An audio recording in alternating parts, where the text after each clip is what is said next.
Friends, good evening. जय श्री राधे, जय श्री कृष्णा, जय श्री शंभू।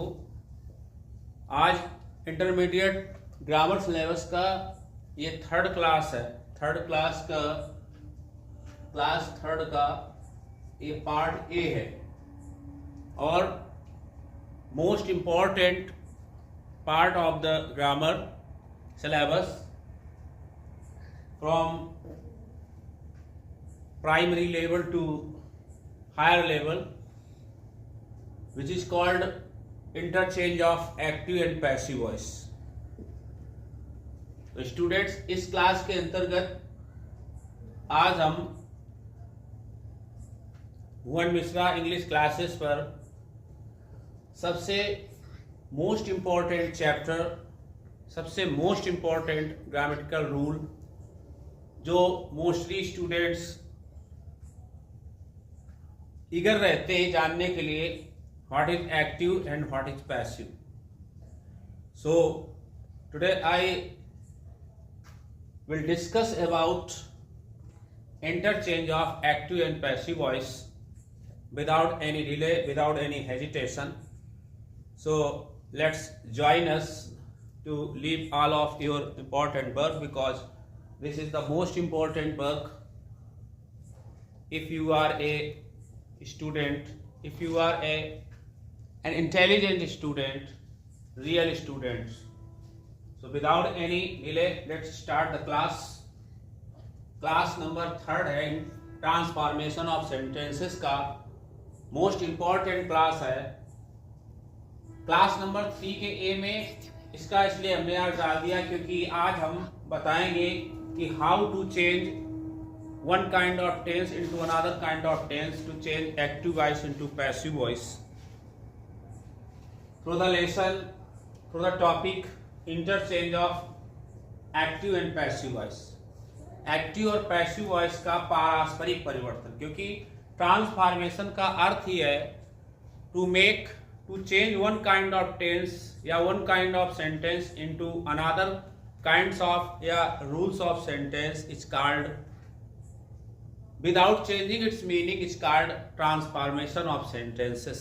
किसी भी एक प्रकार के वाक्य को दूसरे प्रकार के वाक्य में बिना अर्थ बदले रूप परिवर्तन को या वाक्य परिवर्तन को हम ट्रांसफॉर्मेशन ऑफ सेंटेंस अर्थात रूप परिवर्तन कहते हैं। इसमें अर्थ नहीं बदलता है, ओनली वाक्य का रूप बदलता है। एज किसी दिन हमने शर्ट पैंट यूज किया, किसी दिन हमने पैजामा कुर्ता यूज किया, किसी दिन धोती कुर्ता पहना, तो व्यक्ति वही है, पर्सन वही है, बट उसका फॉर्म चेंज है। अगर वो मंदिर गया है तो एक पुजारी के रूप में तिलक विलक यूज करेगा, अगर कहीं पार्टी में तो उसकी ड्रेसिंग व्यवस्था अलग होगी, बट व्यक्ति वही है। So this is the real meaning of the sentence, the chapter transformation of sentence. तो इसमें ऐसा लिखा है interchange of active and passive voice. तो first of all we try to know about what is active and passive voice and how we can change and how we change an active sentence, active tense into passive tense. लिखा है कि there are two kinds of voice. सर्वप्रथम तुम जानकारी लेंगे कि voice कितने, voice को हम हिंदी में वॉच कहते हैं। वॉच बोलने का तरीका वॉच कहलाता है। नंबर 1 एक्टिव वॉइस, जिसको हम कर्ता वॉच कहते हैं, और नंबर 2 पैसिव वॉइस, जिसे हम कर्म वॉच कहते हैं। जो सब्जेक्ट होता है वो कर्ता। जब हम सीधी सीधी बात किसी कहते हैं, Ram is reading the book, तो ये एक्टिव वॉइस हो गया, यानी कर्ता का वॉच है। और अगर उसी की हम पैसिव यूज करेंगे, book is being read by Ram, तो ये हो गया पैसिव वॉइस अर्थात कर्म वॉच। पॉइंट सेकेंड में दिया गया है एक्टिव से पैसिव चेंज करते समय टेंस और वर्ब में किस प्रकार चेंजमेंट होता है, इसको हम जानेंगे in a very simple way, because we already, and as students you already in your junior classes और टेंस और पैसिव टेंस और वर्ब किस प्रकार से बदलते हैं, अर्थात टेंस में परिवर्तन किस प्रकार करते हैं, उसको हम बहुत ही सिंपल भाषा में समझने का प्रयास करेंगे, हम समझाने का प्रयास करेंगे। And I hope that you will also follow me, you will also join me to understand this topic in a very easy way। तो प्रीवियस क्लास में हमें ये जानकारी होती है कि जैसा कि present indefinite change into present continuous,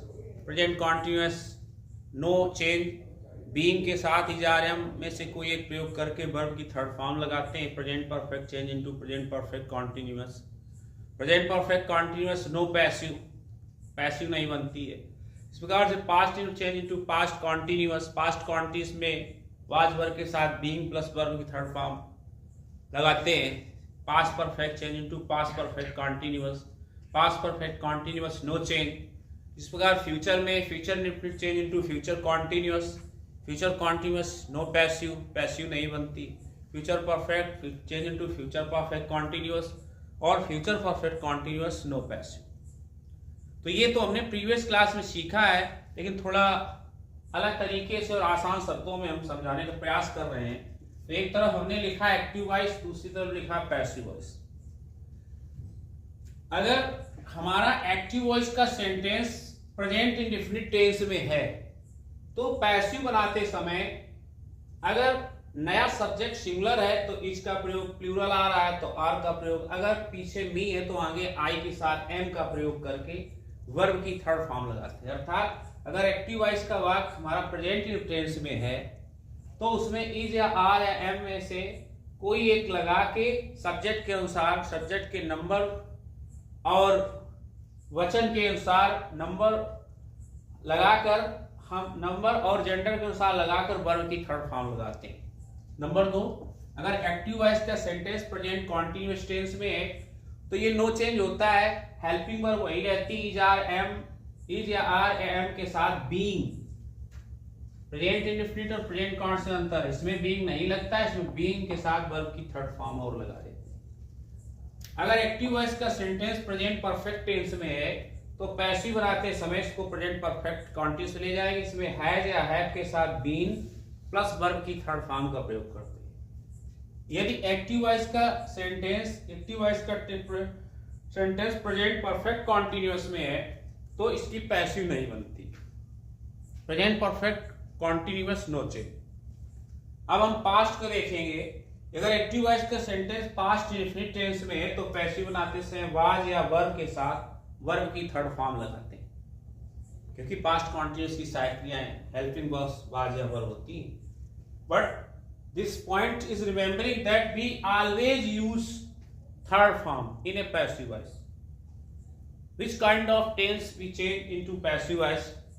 Only we remember this, that we should only use third form of main verb. हमें मेन वर्ब की थर्ड फॉर्म का ही यूज करना है, चाहे हम किसी भी टेंस या सेंटेंस की पैसिव बना रहे।